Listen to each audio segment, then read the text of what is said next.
Dites-nous un petit peu les matières que vous avez utilisées principalement là. Bon, il y a de la peau de chèvre, en recyclant des fois quand on change un tambour, eh ben, on récupère les bouts.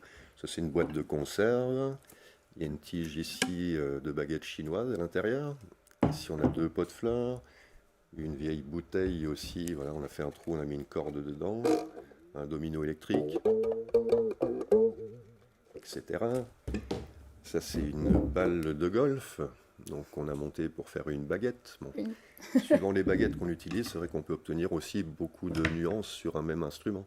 Encore voilà, un bouchon de liège, une On a vieille l'embarras du boîte. choix de toute façon en matériel de récupération. On Oui, peut oui, quand oui, même. oui, oui, oui, oui, entre ce qu'on a chez nous et puis des fois en déchetterie aussi.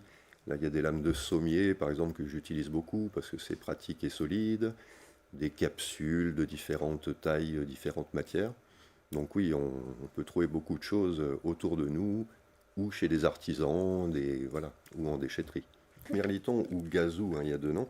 Donc c'est juste un petit tube PVC, un trou ici pour mettre la bouche. On lime tout bien sûr pour pas se blesser.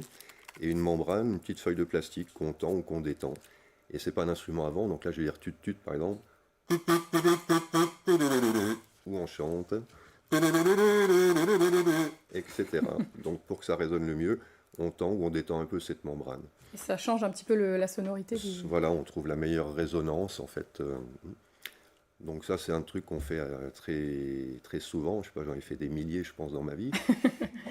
Et après, bon, il y a d'autres choses là qui nécessitent plus de temps, ou de la décoration, ou aussi beaucoup de récupération aussi. Quand on fait un atelier bricolage, je demande souvent aux participants aussi de collecter des éléments divers et variés qui peuvent être utilisés dans l'atelier de bricolage. Vous fabriquez vos instruments de musique et objets sonores, hein, je montre. C'est un ouvrage que vous avez publié en décembre. Oui, Décembre en terminé, auto-édition. tout à Quel était fait. l'objectif de cet ouvrage? Je dirais que c'est un petit peu une carte de visite d'une trentaine d'années de pratique en éveil musical. Je disais c'est mon testament musical, mais bon, peut-être que je referai d'autres choses quand même après. Et donc le but était de présenter en fait des tas d'idées de bricolage, sans en donner trop les détails, mais en donnant vraiment beaucoup des idées. Comme je disais, ce n'est pas un livre pour apprendre à bricoler, mais pour s'ouvrir l'esprit sur des potentiels acoustiques, etc. Donc il y a une partie avec 47 fiches, donc pour faire 47 instruments ou objets sonores comme ceux qui sont devant moi. C'est argumenté de 97 croquis, je regarde en même temps, et 239 photos, qui complètent aussi un petit peu les fiches techniques et qui donnent aussi d'autres idées de formes, de matériaux, etc. Et en fin de document, donc, je donne un peu des pistes pour exploiter ce qu'on a fabriqué. Alors quelques éléments pédagogiques, plus comment coder la musique de façon assez simple, etc. Donc voilà, une partie aussi un petit peu pour l'utilisation de ce qu'on a fabriqué.